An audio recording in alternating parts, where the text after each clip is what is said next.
Good morning everyone! Mag-almusal tayo ng wheat bread. Alam nyo ba na itong wheat bread o tinapay na trigo ay maraming nutritional benefits. Lalo na compared sa nabibili nating white bread na kadalasang mas pinipili natin dahil mas mura ito. Gayunpaman, itong wheat bread pala ay kilala sa pagiging high in fiber na talagang nakakatulong sa ating digestive system at metabolism. Dahil dito, maaari nating maiwasan ang mga chronic diseases gaya ng sakit sa puso, diabetes, at certain cancers.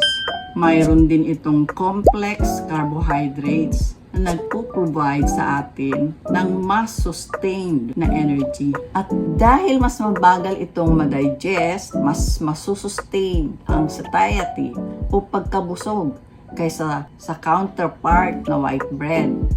Dahil din dito, mas naiiwasan din natin na mag-spike ang blood sugar kapag kumakain, na nakakatulong sa slower absorption ng sugar at maging sa pagmamanage ng diabetes. Ang fiber din nito ay nag-a-act as prebiotic na nakakatulong sa good gut bacteria sa ating tiyan. Mas mayaman din ang nutrient density nito kumpara sa white bread. Mayroon itong essential B vitamins, minerals, at protina na crucial sa metabolism at pangkalahatang kalusugan. Kaya sa 20 pesos o 30 pesos na diferensya sa regular white bread, mas maigin na mag-invest tayo sa ating kalusugan. Kaya lang, mag-ingat din tayo sa ating ipapalaman sa tinapay.